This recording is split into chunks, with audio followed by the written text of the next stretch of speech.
Sa pribadong gala ni Julian Cross, ang pinakamahal na bagay ay hindi tiyampag o mga diamante, kundi ang babae sa likod ng salamin. Hindi siya makapagsalita, hindi siya makalaban. Siya ay lumulutang lang sa asol na ilaw, parang isang himala na pinagdesisyonan ng isang tao na angkinin. Tao ba siya? Walang nakakaalam. Naniniwala si Julian na pinoprotektahan niya ito. Sinabi ni Marina sa kanya na isa itong mapanganib na nilalang dagat na mamamatay sa labas ng tangke. Ngunit ang totoo ay simple lang. Hindi siya pinoprotektahan, kundi ipinapakita lang. Huwag mo silang tingnan ng ganyan. Hindi ka nila ililigtas.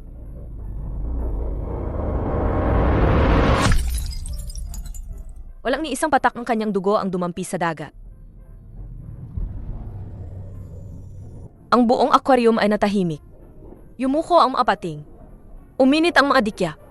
Bawat nilalang ay bumaling sa kanya tulad ng mga sakop sa harap ng trono. Ano ka? Sa unang pagkakataon, nagtaka si Julian Cross kung bumili ba siya ng nilalang o ikinulong ang isang reyna.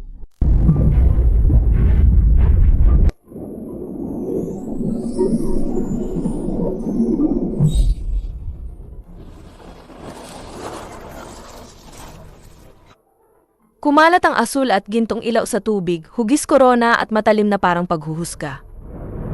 Bawat nilalang na pinahahalagahan ng tao, ipinapakita at kinokolekta ay umukod kay Narisa sa isang igla. Lahat lumabas na. Chemical light reaction lang yan. Manatiling kalmado.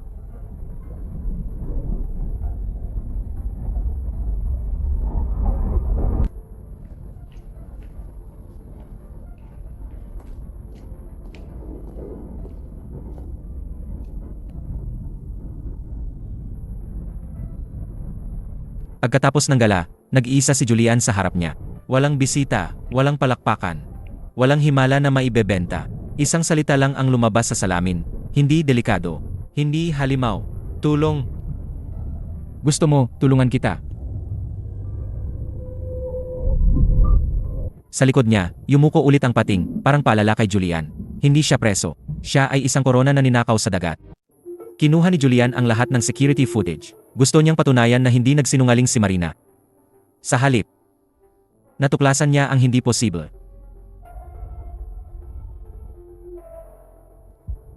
Nang mahagip siya ng liwanag ng buwan, sa hating gabi, kumikinang ang mga pilak na kaliskis sa katahimikan ng batang babae, sa kanyang mga binti.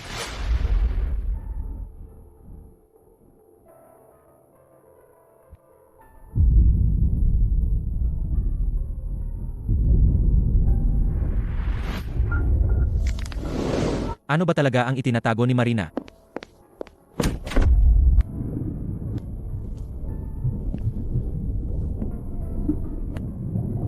Sa pagkakataong ito, hindi siya tiningnan ni Julian na parang kolektor.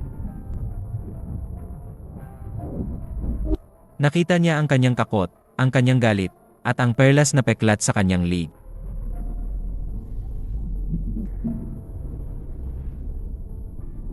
May gumawa ba nito sa'yo?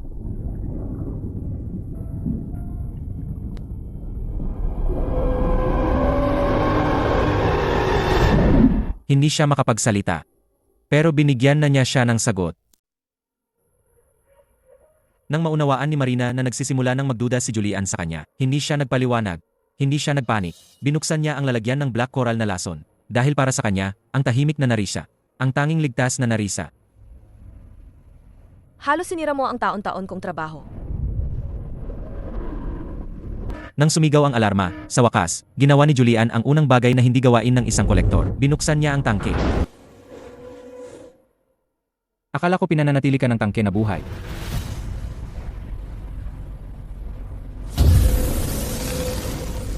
Ngunit ang ibinigay niya ay hindi pasasalamat, kundi isang marka mula sa karagatan.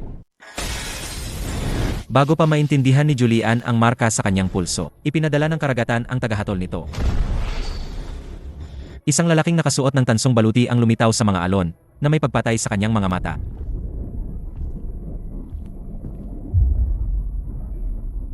Pakawalan mo siya.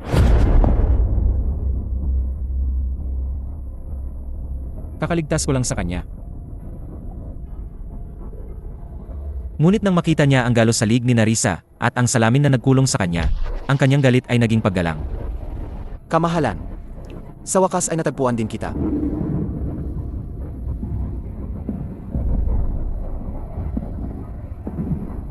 Kamahalan. Sa sandaling ito, malamang na naniwala si Julian na sinubukan ni Cal na kunin siya. Ngunit ang mansyon na ito ay hindi ordinaryong kulungan. Sa mga dingding, sa salamin, sa bawat kandado, mayroong black coral na ginawa upang pahinain ang mga nilalang dagat.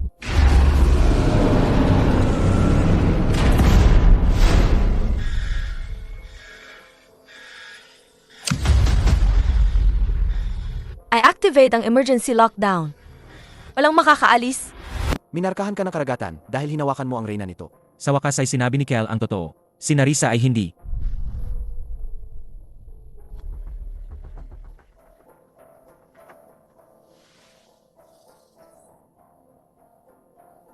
Barilin siya ng black coral darts.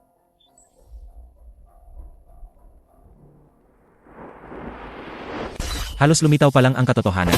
At handa na si Marina na lunurin itong muli. Matapos madala si Cal, si Julian, siya na lang ang tanging pwedeng gamitin ni Narisa. Hindi siya nagtitiwala sa kanya. Pero alam niyang nagsimula na siyang magduda sa sarili niyang mundo. Kung nagsisinungaling ka, bakit siya takot sa sasabihin mo? Hindi makapagsalita si Narisa, kaya ginuhit niya ang kanyang nakaraan sa tubig. Isang korona, isang perlas, isang talim, at si Marina.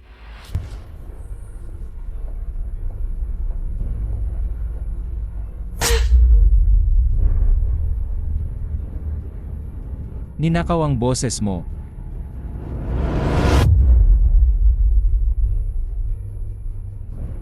Nagbago ang mukha ni Marina sa loob lang ng isang segundo. Pero sapat na ang isang segundo para makita ni Julian ang sagot. Gabi na yon, pumasok si Julian sa lihim na archive na iniwan ng kanyang ama. Inaasahan niyang mga tala ng pananaliksik. Sa halip, nakita niya ang mga pagdukot, mga order ng pagbili, at mga file ng pagkuha.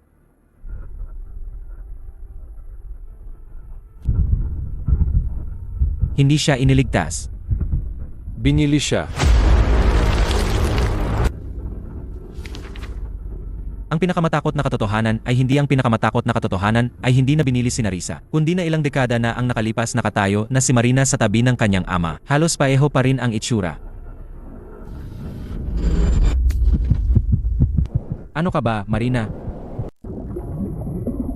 Nang makita ni Narisa ang mga litrato, bumalik ang bahagi ng kanyang nakaraan. Naalala niya ang paghila sa kanya sa baybayin, ang sakit sa kanyang lalamunan, at ang babaeng nanakaw ng kanyang boses.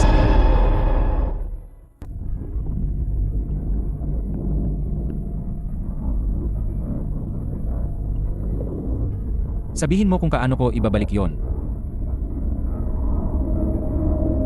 Gusto ni Julian na harapin si Marina agad, ngunit alam ni Narisa na hindi masisira ang hawlang ito sa galit. Kailangan niya ng kapangyarihan. Kailangan niya ng alaala. Kailangan niya ang moonpool.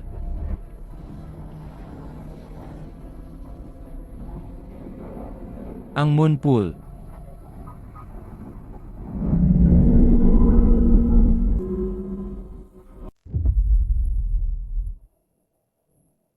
Sinusundan ang lumang plano. Natagpuan ni Julian ang pinakamalalim na sikreto sa ilalim ng mansyon. Hindi lang ito simpleng pool. Ito ay isang selyadong tarangkahan sa pagitan ng mundo ng tao at ng kaharian ng karagatan. Ano ang inilibing ng aking ama dito? Nang humakbang si Narisa sa moonpool, nagliwanag ang tubig.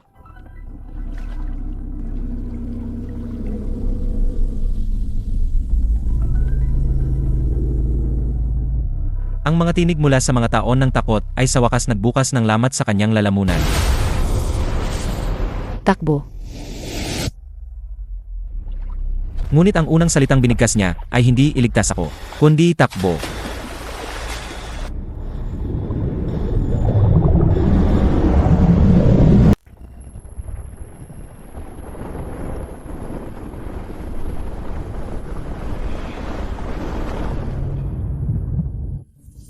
Matapos magising ang Moonpool, nagsimulang lumubog ang buong mansyon tulad ng isang barko. Sinubukan ni Julian na protektahan si Narisa.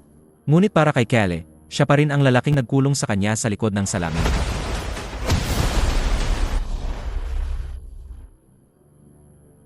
Hindi mo pwedeng iligtas ang babaeng ipinagparada mo.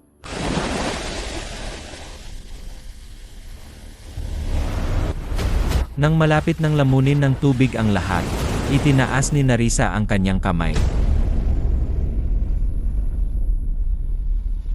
Huminto ang baha, hindi dahil sa mga makina, kundi dahil kilala siya ng karagatan.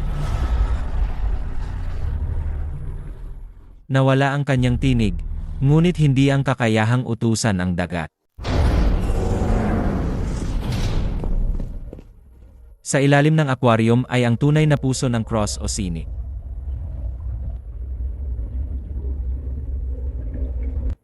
Hindi teknolohiya, hindi himala, black coral, mga sample ng dugong bughaw, at mga nilalang dagat na pinagputol-putol. Ang iyong imperyo ay binuo mula sa kanyang mga buto.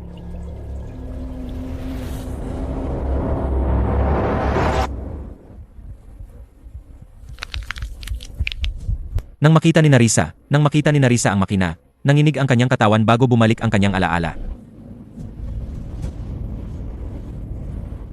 Hindi ito kagamitang medical. Ito ang aparato na nagnakaw ng kanyang boses. Oh, perlas. Ngunit ang Royal Pearl ay nakasabit na sa lig ni Marina. Hinila ng Moonpool si Narisa pabalik sa gabing nawala ang kanyang korona. Dapat sana ay koronasyon niya iyon. Sa halip, ito ang naging gabi ng pagbagsak ng Dalasara.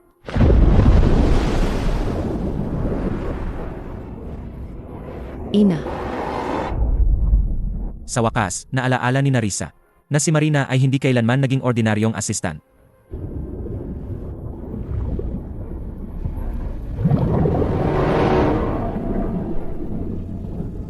Siya ay isang inapo ng mga Sea Hunter, ang babaeng umukit sa boses ng prinsesa.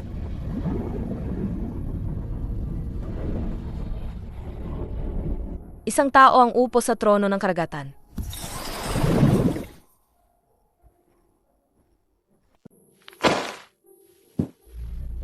Julian, sa wakas ay inilatag ang bawat ebidensya kay Marina. Inakala niyang itatanggi ito. Ngunit ngumiti lang si Marina.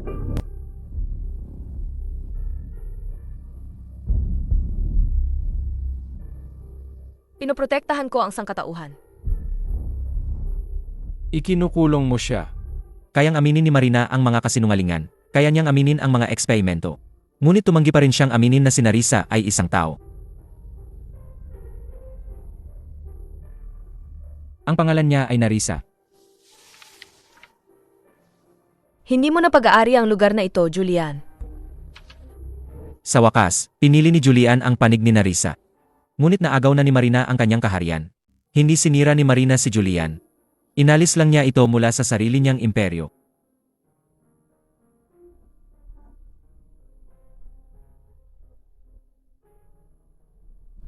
Walang pakialam ang board kung sino si Narisa. Ang mahalaga lang sa kanila ay kung ang himala ay makakagawa pa rin ng pera. Bawat himalang cross oceanic ay nagmula sa mga nilalang dagat. Sa unang pagkakataon, naunawaan ni Julian na ang pagkakasala ay hindi katubusan.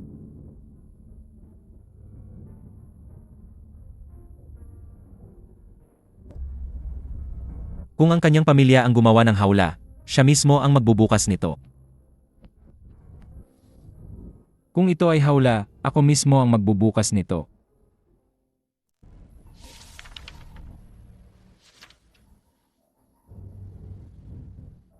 Kinabukasan, nawala kay Julian Cross ang lahat ng nasa likod ng kanyang pangalan.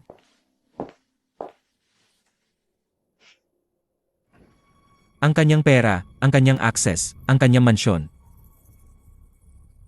Ang kanyang kumpanya, lahat ay inalis.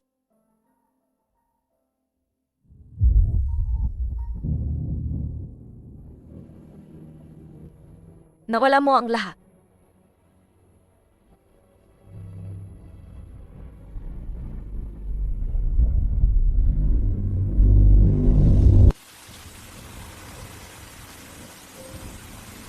Ngunit hindi siya inalo ni Narisa.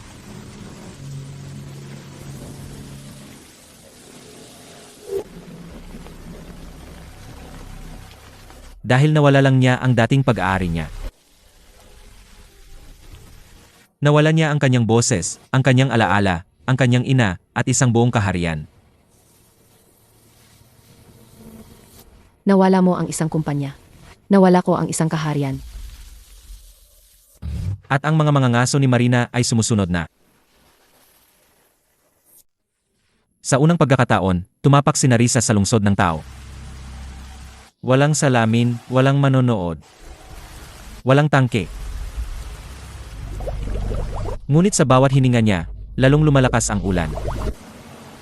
Hindi ko deserve ang tiwala mo.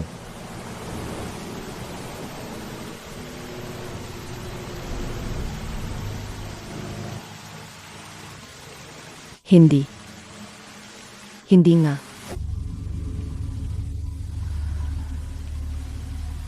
Ngunit ang kapalit ng kalayaan ay hindi na siya makapagtago. Inilantad ng ulan ang kanyang mga kaliskis at ang kanyang lokasyon.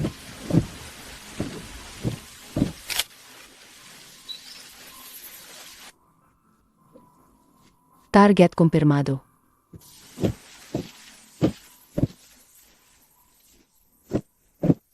Sa lumang vault ng Cross, natuklasan ni Kel ang pinakalumang sikreto.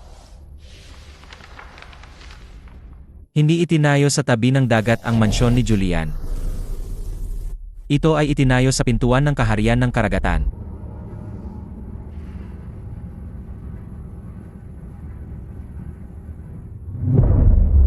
Ang pamilya mo ay ginawang kulungan ang pinto. Ang pamilya mo ay ginawang kulungan ang gete.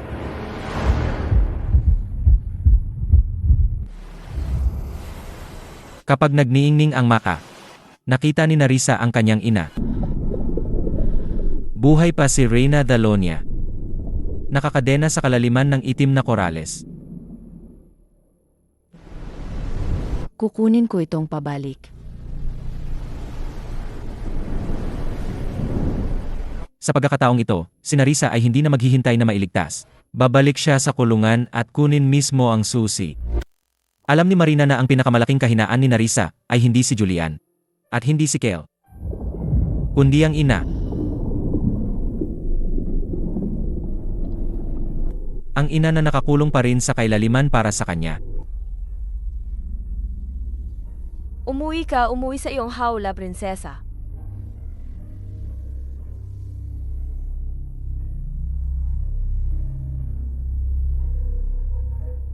Hinikaya siya ni Cal na bumalik sa dagat. Binalaan siya ni Julian tungkol sa bitag.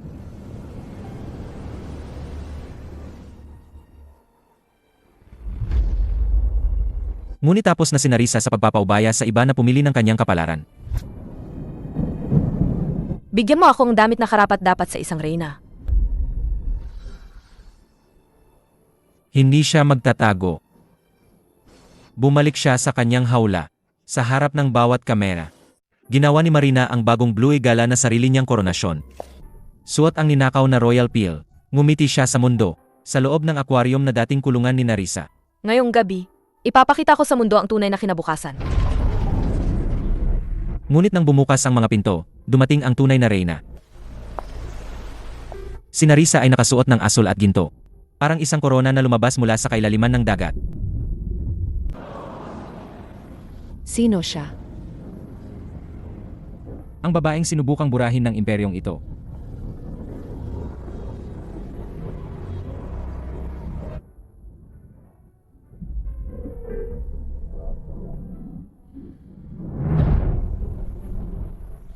Sa pagkakataong ito, buong mundo ang nanood sa karagatan na yumukod sa kanya. Kumalat ang live stream sa buong mundo sa loob ng ilang minuto. Ang ilan ay tinawag siyang milagro, ang ilan ay tinawag siyang halimaw. Kailangan lang ni Marina ng tako. Hindi siya reyna. Siya ay isang biothreat. Gusto ni Julian na tulungan siyang tumakas. Gusto ni Cal na lumaban palabas. Ngunit, hindi natatanggapin ni Narisa ang sinumang magdedesisyon para sa kanya.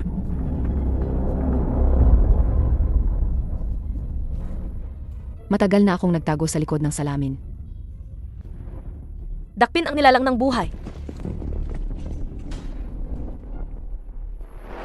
Gusto ni Marina na ibalik siya sa pagiging exhibit.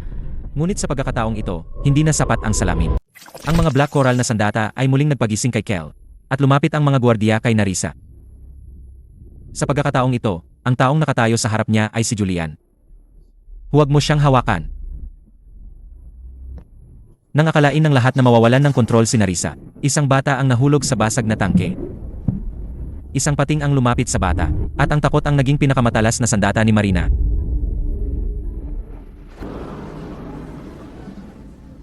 Ipakita mo sa kanila kung ano ka.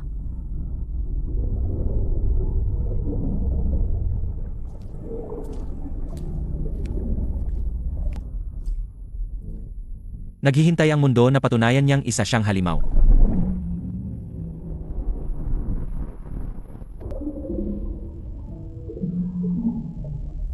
Hindi sumigaw si Narisa. Hindi siya tumakbo. Itinaas lang niya ang kanyang kamay. At yumuko ang pating.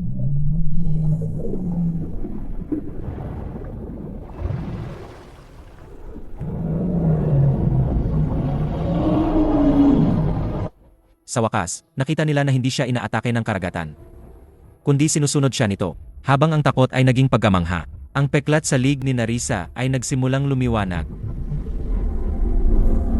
Ang boses na ninakaw sa kanya sa loob ng maraming taon ay sa wakas bumalik sa harap ng lahat.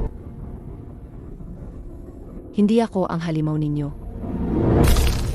At sa unang pagkakataon, ang ninakaw na Royal Pearl ni Marina ay nagsimulang mabasag. Pagkatapos ng bagyo, nanahimik ang aquarium.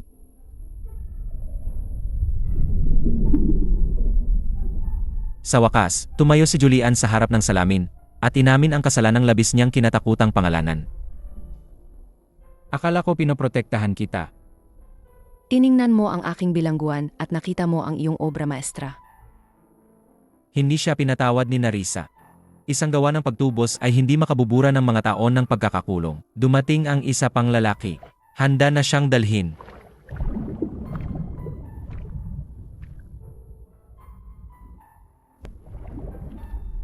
Bumalik sa karagatan. Bilang aking magiging reyna.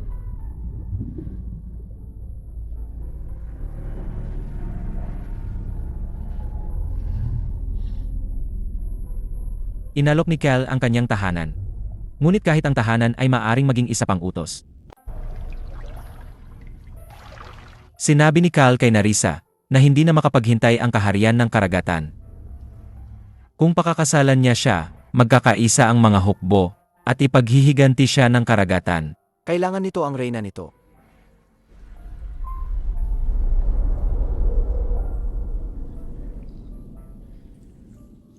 Bakit ang bawat landas patungo sa kalayaan ay nagsisimula sa utos ng iba? Bago pa makapili si Narisa, bumukas ang pintuan ng tubig sa ilalim nila.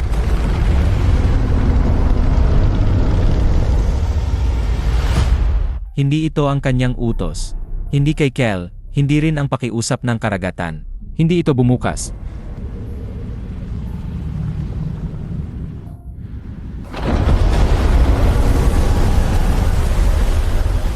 Sinimulan ni Marina ang pagkuha sa korona. Nang bumukas ang pintuan ng tubig, ang lumabas ay hindi ang kaluwalhatian ng dalasara. Ito ay ang kailaliman. Gagawa si Marina ng kalamidad, pagkatapos ay isisisi kay Narisa.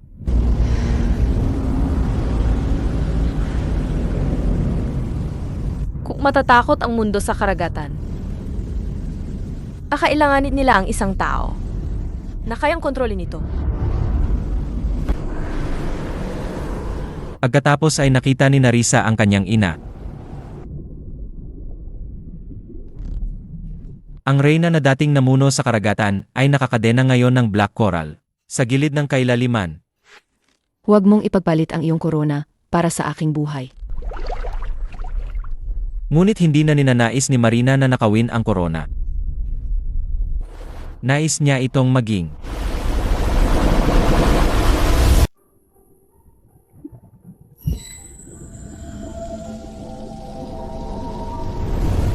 Nang pumasok ang Royal Pearl sa dibdib ni Marina, sa unang pagkakataon, nahati ang karagatan. Ang ilang nilalang ng karagatan ay napilitang lumuhod. Ang iba ay lumaban sa sakit. Hindi ako ipinanganak na maharlika. Pinili kong maging Diyosa. Sa wakas ay natagpuan ni Julian ang huling sagot. Ang kontrol ni Marina ay nagmula sa Black Coral Core. Ang pagsira dito ay magpapaguho sa itinayo ng cross o sini.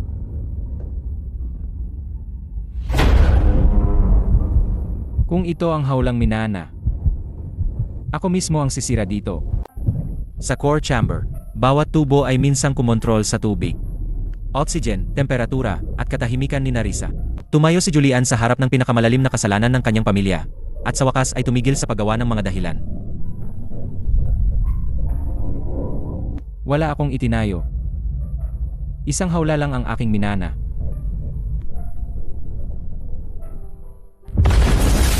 Sa sandaling madurog ang core, bawat feather na salamin sa aquarium ay nagsimulang mabasag.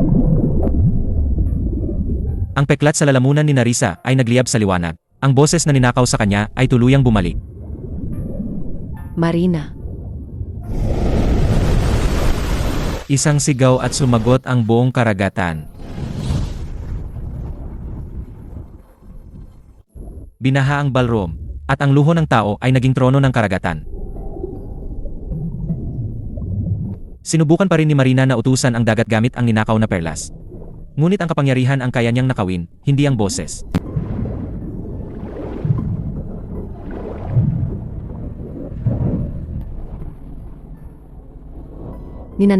ninakaw mo ang boses ko.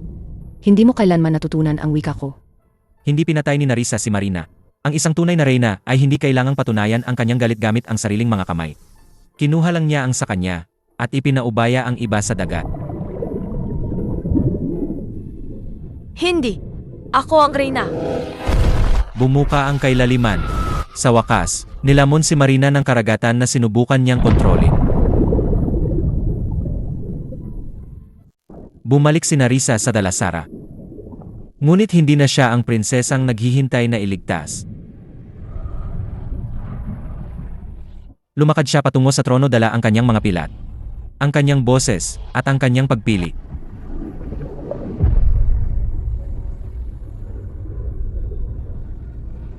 Poprotektahan ko pa rin ang Agos. Kung gayon, gawin mo yan bilang general ko, hindi bilang may-ari ko. Sa mundo ng tao, gumawa si Julian ng sarili niyang pagpili. Ginawa niya ang pribadong aquarium na isang marine sanctuary. Walang black coral. Walang one-way glass.